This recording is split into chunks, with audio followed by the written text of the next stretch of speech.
bersedia mendengar.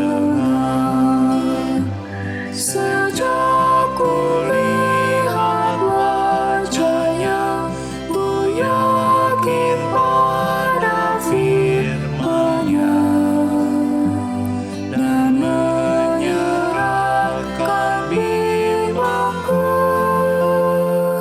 di dalam saat yang teduh.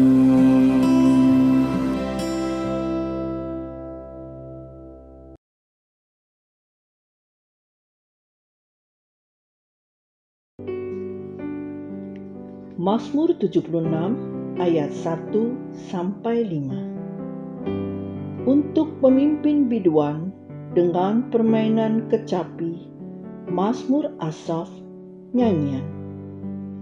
Allah terkenal di Yehuda, namanya masyhur di Israel.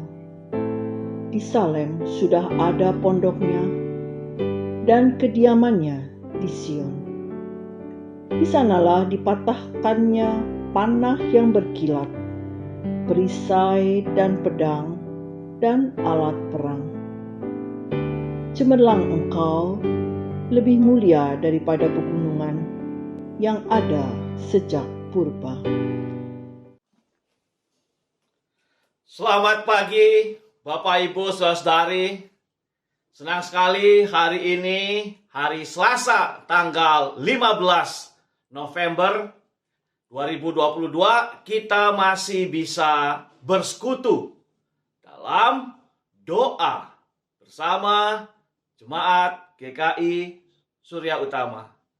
Mari kita berdoa. Bapa di dalam surga, kami bersyukur untuk waktu persekutuan doa yang Kau berikan kepada kami. Jika hari ini kami melakukannya secara online, kami berada di rumah masing-masing, biarlah ini juga tidak menghilangkan sukacita kami ketika kami menaikkan doa bersama-sama untuk memohon kehendak Tuhan jadi atas hidup kami. Maka kami akan merenungkan firman-Mu yang membuat kami makin tekun, makin benar, makin sungguh dalam berdoa. Bukalah hati dan pikiran kami ya Tuhan ketika kami ingin mendengarkan sabda-Mu. Tuhan tolong hamba-Mu, berkatilah apa yang telah dipersiapkan agar disampaikan dengan benar seturut dengan kehendak Tuhan. Kiranya Roh-Mu yang kudus yang menguasai kami, pribadi lepas pribadi. Dalam nama Tuhan Yesus Kristus kami berdoa. Amin. Tema renungan firman pagi hari ini adalah semua boleh, tapi ada tapinya. Untuk itu mari kita membaca surat 1 Korintus pasal 10 mulai ayat 23.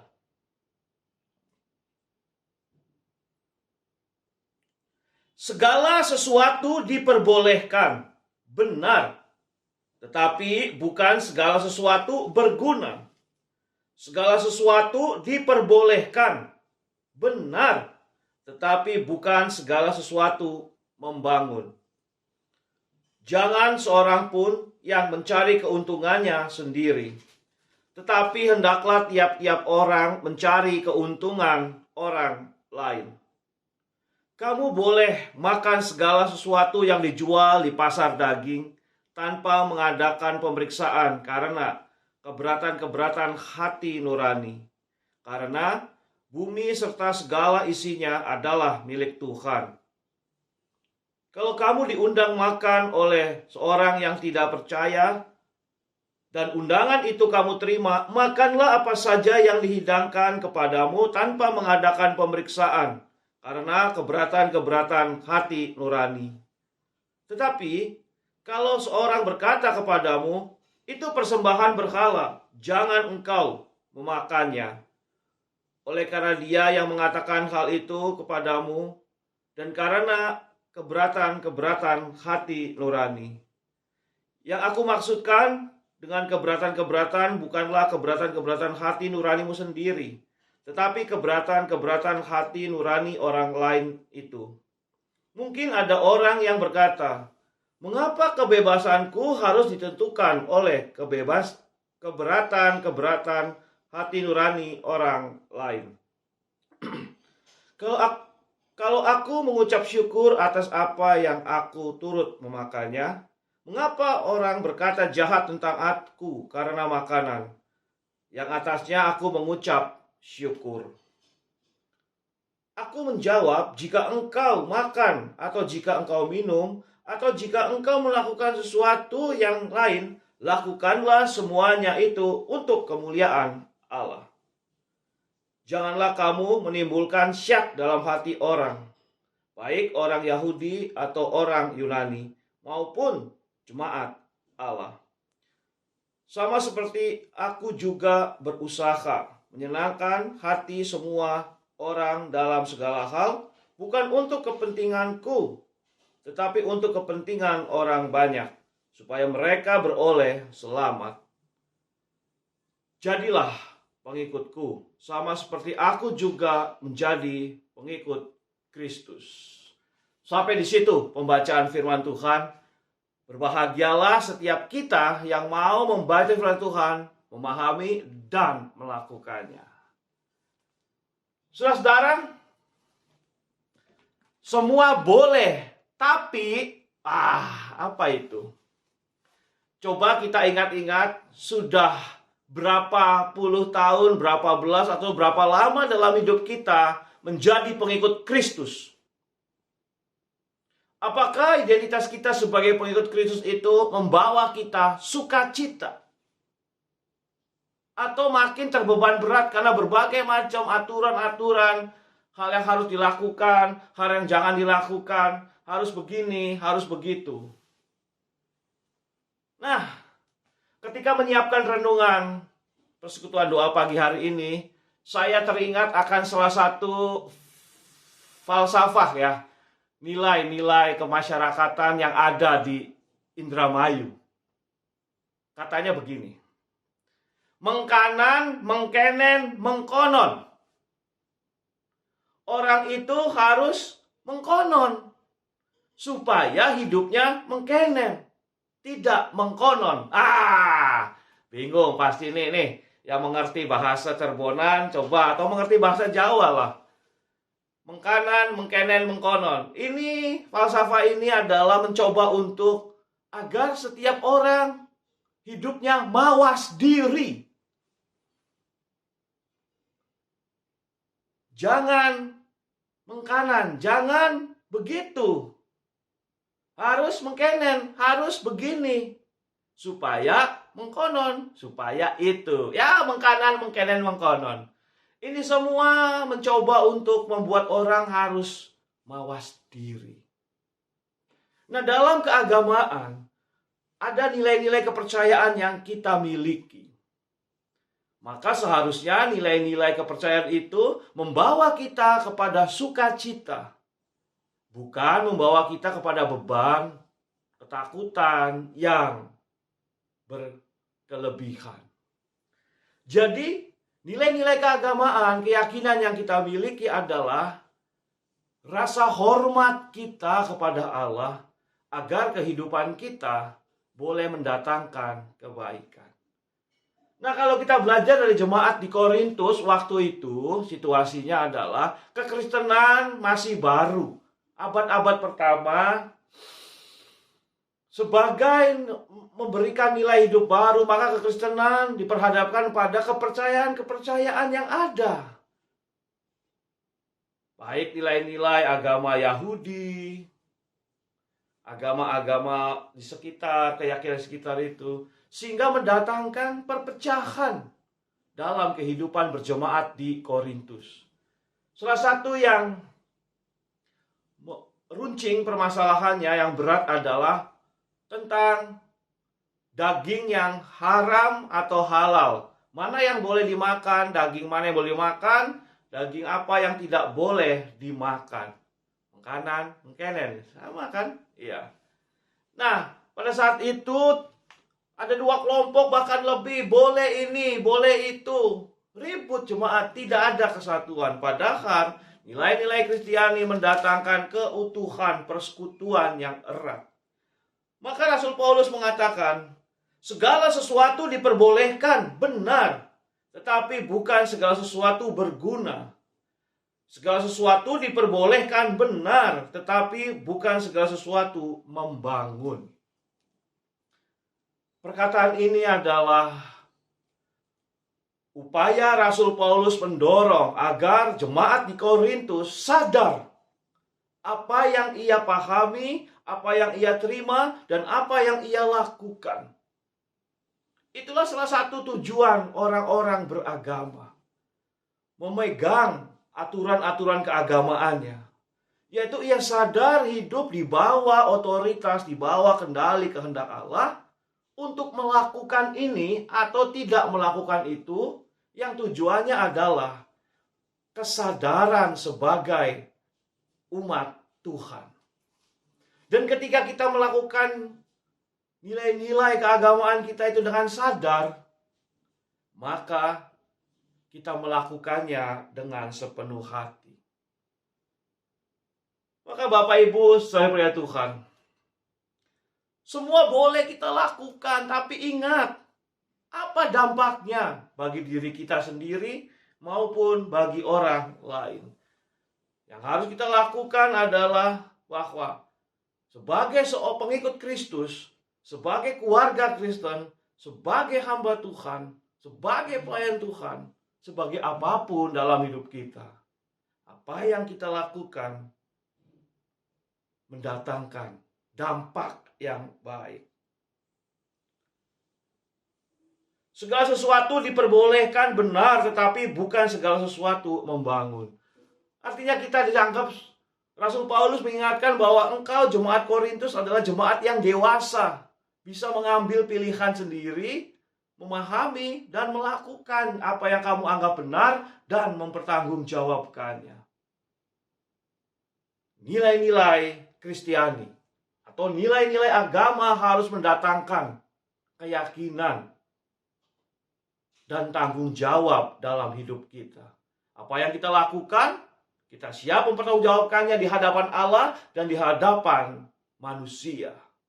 Dan kalau itu bisa kita lakukan, kita akan merasakan sukacita.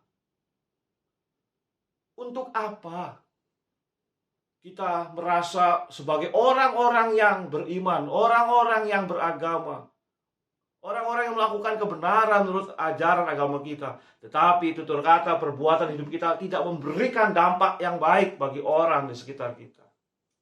Sia-sia. Maka diaturlah ada nilai-nilai Kristiani, aturan-aturan yang didasari oleh nilai-nilai agama. Semua boleh, tapi ingat, kita harus siap mempertanggungjawabkannya di hadapan Allah dan di hadapan manusia.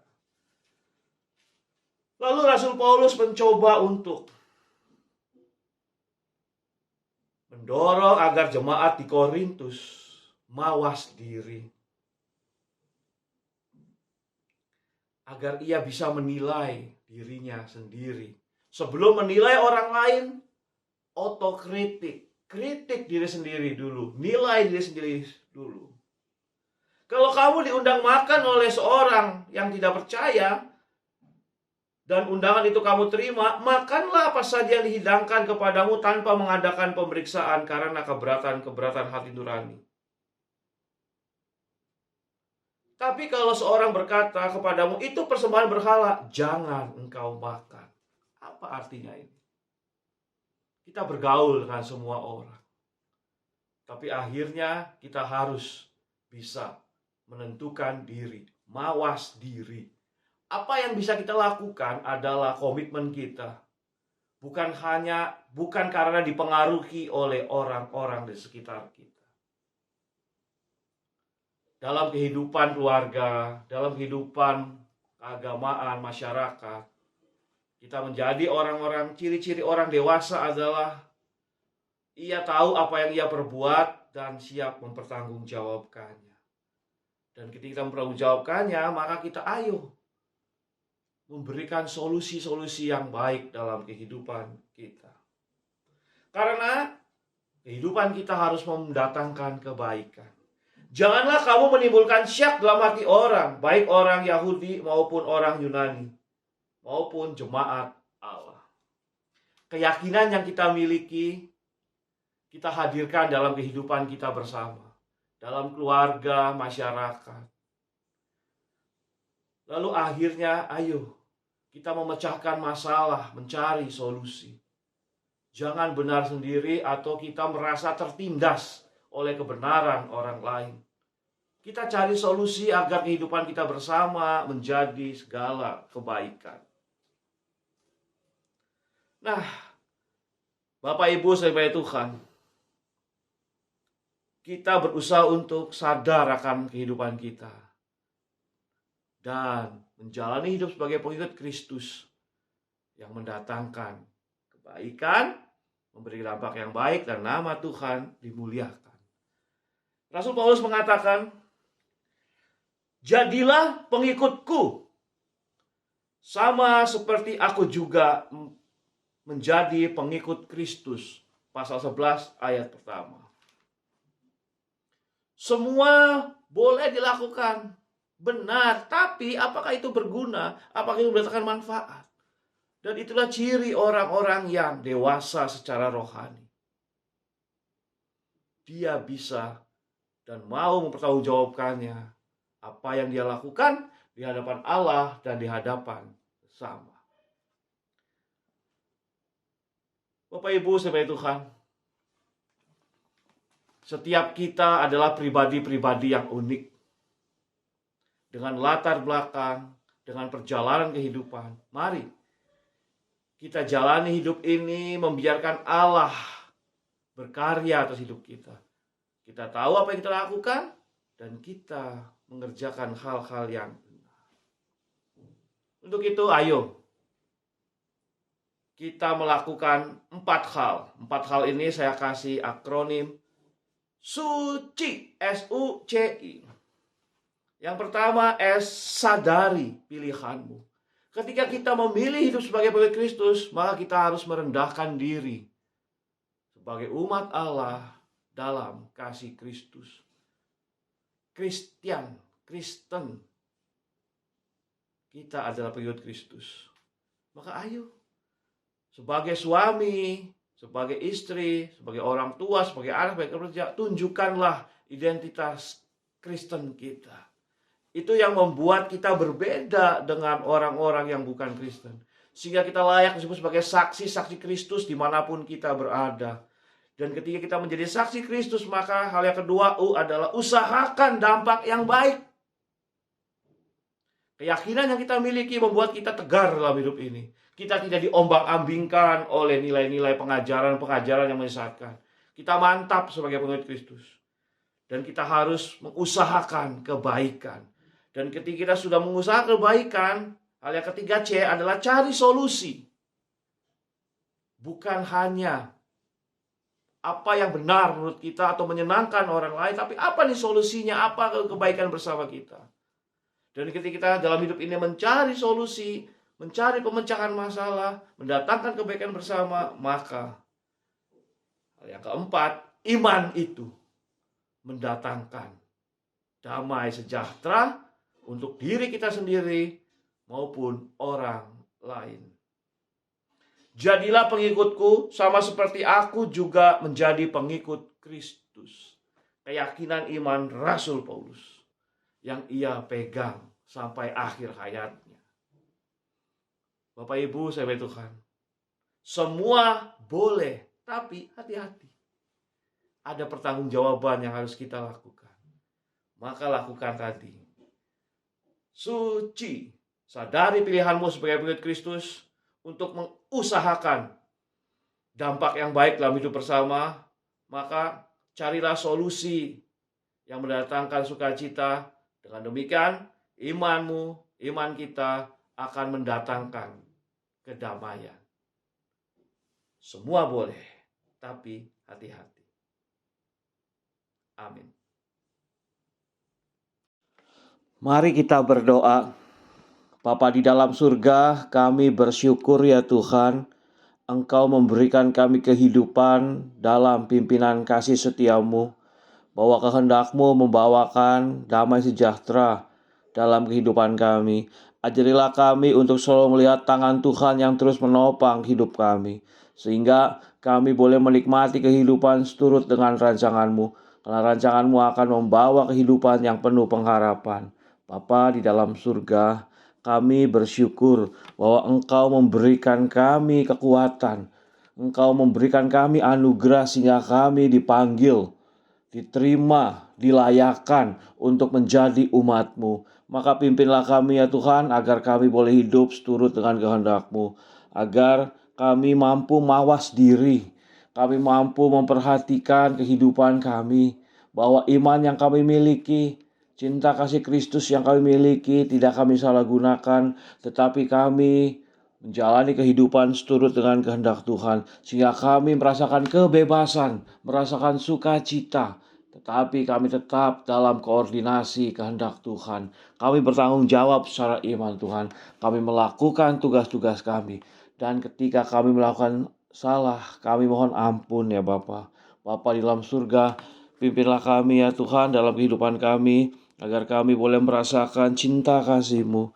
Kami berdoa ya Tuhan, untuk orang-orang yang sedang berjuang untuk meningkatkan keuangan, mencari pekerjaan, bekerja sedemikian rupa ya Tuhan. Mungkin diri kami sendiri ya Tuhan, mungkin saudara kami, mungkin keluarga kami yang ingin kami sebutkan namanya.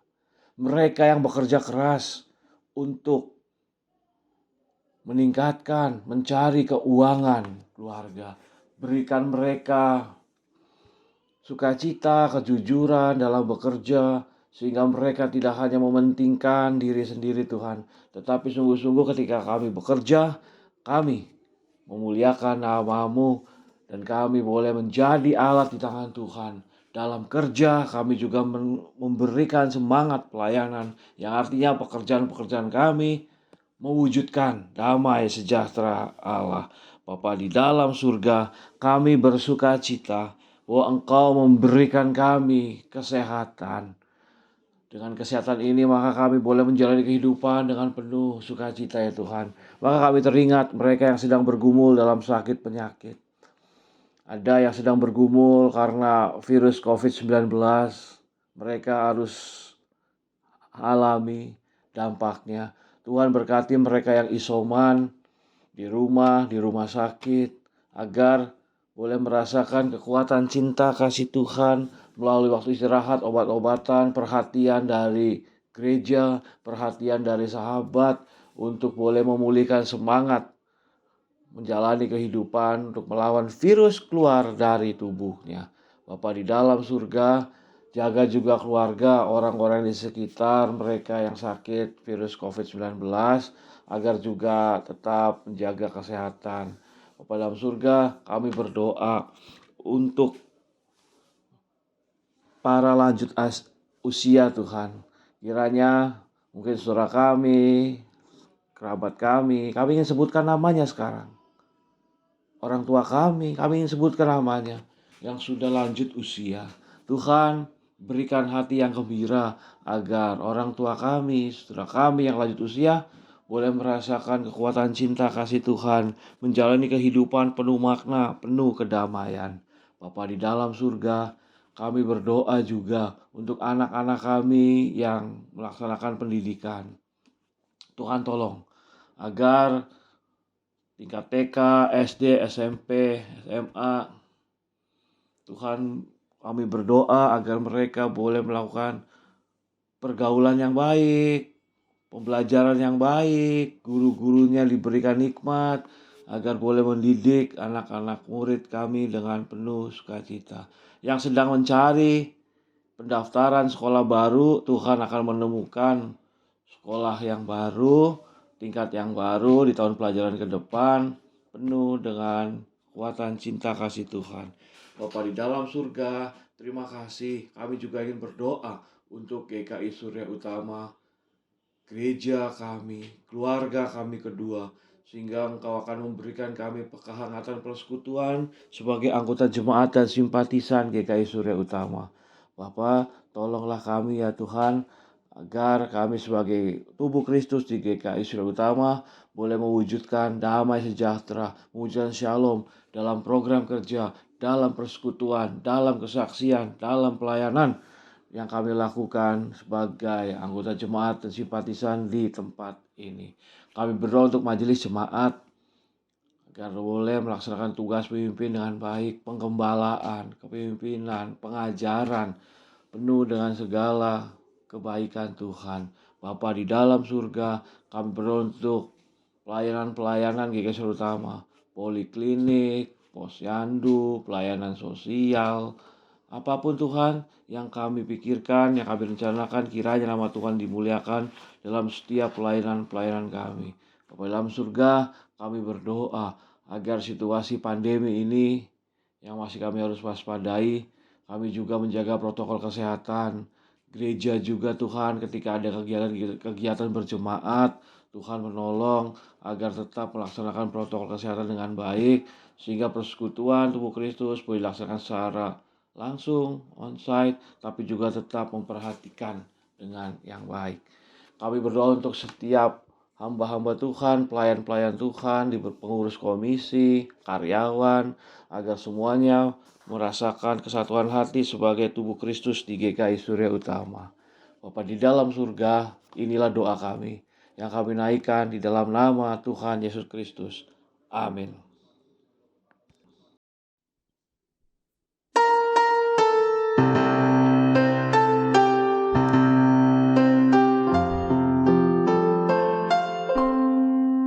Kasih Tuhan mengiringimu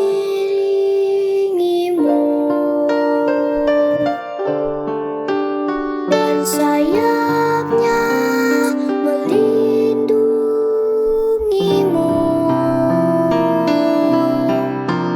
Tangan Tuhan pegang di dalam hidupmu. Majulah dalam terang kasih-Nya.